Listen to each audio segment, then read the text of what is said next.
Assalamualaikum warahmatullahi wabarakatuh. Kami dari kelompok 9 mata kuliah Perencanaan Pendidikan akan menjelaskan tentang rencana pengembangan sarana dan prasarana pendidikan. Selamat menyaksikan. Baiklah, saya akan menjelaskan tentang konsep manajemen sarana dan prasarana pendidikan Islam. Yang pertama yaitu pengertian sarana dan prasarana pendidikan Islam. Sarana adalah segala sesuatu yang dapat dipakai sebagai alat dalam mencapai maksud atau tujuan alat dan media. Sedangkan prasarana adalah segala sesuatu yang merupakan penunjang utama terselenggaranya suatu proses usaha. Pembangunan sarana dan prasarana yang ada harus didayagunakan dan dikelola untuk kepentingan proses pembelajaran. Kegiatan pengelolaan ini meliputi kegiatan perencanaan, pengadaan, penyimpanan inventaris, dan penghapusan, serta penataan. Yang kedua yaitu tentang fungsi sarana dan prasarana pendidikan Islam. Ditinjau dari fungsi atau perannya terhadap pelaksanaan proses belajar mengajar, maka sarana pendidikan dibagi menjadi dua macam, yaitu alat pelajaran dan media pendidikan. Alat pelajaran adalah alat atau benda yang secara langsung digunakan oleh guru dan murid untuk pembelajaran.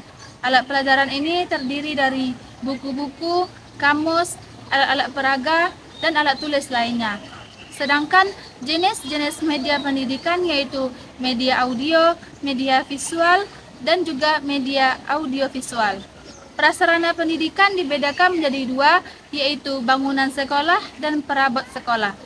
Bangunan sekolah terdiri dari ruang teori, ruang administrasi atau kantor, ruang penunjang, dan lain-lain. Perabot sekolah atau madrasah adalah pengisi ruang.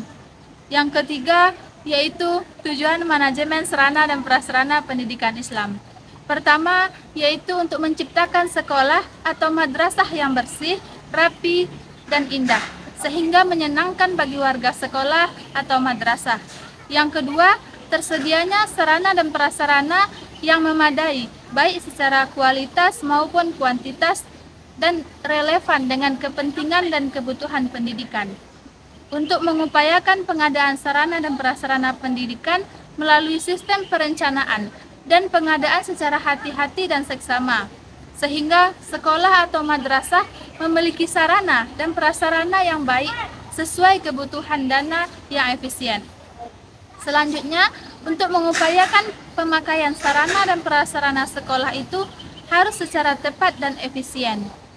Selanjutnya, untuk mengupayakan pemeliharaan sarana dan prasarana pendidikan secara teliti dan tepat, sehingga keberadaan sarana dan prasarana tersebut akan selalu dalam keadaan siap pakai ketika akan digunakan atau diperlukan. Pembahasan berikutnya yaitu pentingnya sarana dan prasarana pendidikan. Setiap mata pelajaran memiliki karakter yang berbeda dengan pelajaran lainnya. Dengan demikian, masing-masing mata pelajaran juga memerlukan sarana pembelajaran yang berbeda pula. Dalam menyelenggarakan pembelajaran, guru pastinya memerlukan sarana yang dapat mendukung kinerjanya, sehingga pembelajaran dapat berlangsung dengan menarik. Dengan dukungan sarana pembelajaran yang memadai, guru tidak hanya menyampaikan materi secara lisan, tetapi juga dengan tulisan dan peragaan sesuai dengan sarana prasarana yang telah disiapkan guru. Guru membutuhkan sarana pembelajaran dalam menunjang kegiatan pembelajaran. Selain kemampuan guru dalam menyelenggarakan kegiatan pembelajaran, dukungan dari sarana pembelajaran sangat penting dalam membantu guru. Semakin lengkap dan memadai sarana pembelajaran untuk guru, semakin lengkap memadai sarana pembelajaran yang dimiliki sebuah sekolah akan memudahkan guru dalam melaksanakan tugasnya sebagai tenaga pendidik. Mengingat pentingnya sarana prasarana dalam kegiatan pembelajaran, maka peserta didik, guru dan sekolah akan terkait secara langsung. Peserta didik akan lebih terbantu dengan dukungan sarana prasarana pembelajaran. Tidak semua peserta didik mempunyai tingkat kecerdasan yang bagus, sehingga penggunaan sarana prasarana pembelajaran akan membantu peserta didik, khususnya yang memiliki kelemahan dalam mengikuti kegiatan pembelajaran. Baik guru akan terbantu dengan dukungan fasilitas sarana dan prasarana, Kegiatan pembelajaran juga akan lebih variatif, menarik dan bermakna. Sedangkan sekolah berkewajiban sebagai pihak. Materi selanjutnya yaitu prinsip-prinsip manajemen sarana dan prasarana pendidikan. Yang pertama yaitu pencapaian tujuan. Manajemen sarana dan prasarana pendidikan haruslah berorientasi pada pencapaian tujuan pendidikan.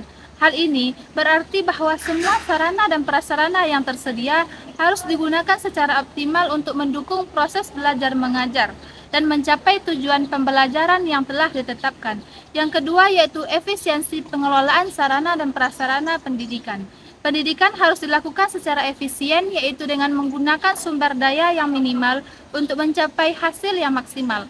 Hal ini dapat dilakukan dengan cara perencanaan yang matang, melakukan perencanaan yang matang sebelum pengadaan, penggunaan dan pemeliharaan sarana dan prasarana.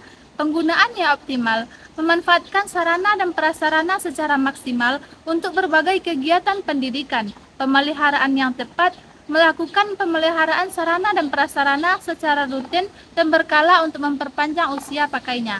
Yang ketiga yaitu administrasi pengelolaan sarana dan prasarana pendidikan harus dilakukan sesuai dengan peraturan perundang-undangan yang berlaku. Hal ini dimaksudkan untuk menjaga akuntabilitas dan transparansi dalam pengelolaan keuangan dan aset sekolah.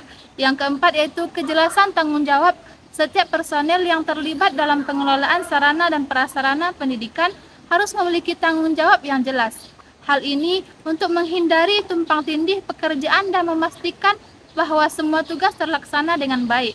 Yang kelima yaitu kehosiasan pengelolaan sarana dan prasarana pendidikan harus dilakukan dengan semangat, kebersamaan dan kekompakan oleh semua pihak yang terlibat. Hal ini penting untuk menciptakan suasana kerja yang kondusif dan mencapai hasil yang optimal. Yang keenam yaitu kepedulian terhadap lingkungan. Pengelolaan sarana dan prasarana pendidikan harus memperhatikan kelestarian lingkungan. Hal ini dapat dilakukan dengan cara menggunakan bahan baku yang ramah lingkungan, dengan memilih bahan baku yang ramah lingkungan untuk pembangunan dan pemeliharaan sarana dan prasarana, menghemat energi, penggunaan listrik dan air, mengelola sampah dengan baik, yaitu memilih dan mendaur ulang sampah dengan baik. Yang ketujuh yaitu fleksibilitas pengelolaan sarana dan prasarana pendidikan yang fleksibel dan dapat beradaptasi dengan perubahan kebutuhan. Hal ini penting untuk memastikan bahwa sarana dan prasarana yang tersedia dapat terus memenuhi kebutuhan pendidikan yang berkembang. Yang kedelapan yaitu keamanan dan kenyamanan sarana dan prasarana pendidikan. Harus menjamin keamanan dan kenyamanan bagi pengguna. Hal ini dapat dilakukan dengan cara memastikan kondisi sarana dan prasarana yang aman, memeriksa secara rutin kondisi sarana dan prasarana untuk memastikan keamanannya, menyediakan fasilitas yang nyaman, menyediakan fasilitas yang baik bagi penggunanya seperti ruang kelas yang bersih dan tertata rapi, toilet yang bersih dan tempat duduk yang nyaman. Yang kesembilan yaitu estetika sarana dan prasarana pendidikan harus memiliki nilai estetika yang baik. Hal ini dapat dilakukan dengan cara membangun dan mendesain sarana dan prasarana dengan memperhatikan keindahan, memilih desain yang menarik dan sesuai dengan fungsi bangunannya, menjaga kebersihan dan kerapian sarana dan prasarana, membersihkan dan merapikan sarana dan prasarana secara rutin. Yang ke-10 yaitu berkualitas sarana dan prasarana pendidikan harus memiliki kualitas yang baik. Hal ini dapat dilakukan dengan cara memilih bahan baku yang berkualitas, memilih bahan baku yang bernilai tinggi dan tahan lama, melakukan pemeliharaan secara rutin, yaitu pemeliharaan sarana dan prasarana dengan tahap yang berkala. Dengan menerapkan prinsip-prinsip tersebut, diharapkan pengelolaan sarana dan prasarana pendidikan dapat dilakukan secara efektif dan efisien, sehingga dapat mendukung tercapainya tujuan pendidikan yang optimal.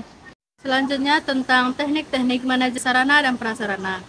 Yang pertama, perencanaan, yang terdiri dari analisis kebutuhan, yaitu mengidentifikasi kebutuhan sarana dan prasarana berdasarkan visi, misi, dan tujuan organisasi. Yaitu penyusunan rencana, menyusun rencana pengadaan, penggunaan, dan pemeliharaan sarana dan prasarana. Penyusunan anggaran, menyusun anggaran yang realistis untuk pengelolaan sarana dan prasarana. Yang kedua, pengadaan, yang terdiri dari seleksi pemasok, memilih pemasok yang terpercaya, dan menawarkan produk berkualitas dengan harga yang kompetitif.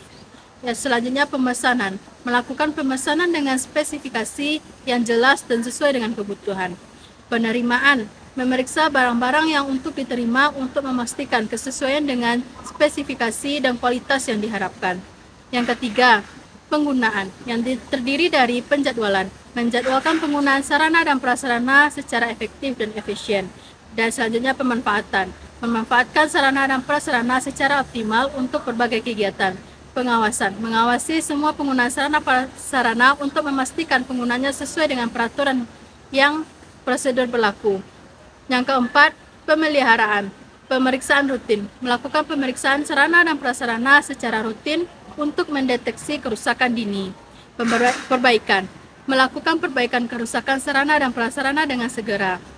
Yang selanjutnya penggantian, mengganti sarana dan prasarana yang sudah tidak layak dipakai. Yang kelima, penghapusan, yang terdiri dari penilaian, menilai kondisi sarana dan prasarana untuk menentukan apakah perlu dihapuskan, atau penghapusan, melakukan penghapusan sarana dan prasarana sesuai dengan peraturan yang prosedur yang berlaku. Yang keenam, monitoring dan evaluasi, yaitu melakukan monitoring dan evaluasi secara berkala untuk mengetahui efektivitas dan efisiensi pengelolaan sarana dan prasarana. Melakukan evaluasi untuk mengetahui kekurangan dan kelemahan dalam pengelolaan sarana dan prasarana. Melakukan perbaikan berdasarkan hasil monitoring dan evaluasi. Terima kasih telah menyaksikan video dari kami. Semoga bisa diambil manfaatnya bagi teman-teman semua. Dan kami meminta maaf jika ada kesalahan. Assalamualaikum warahmatullahi wabarakatuh.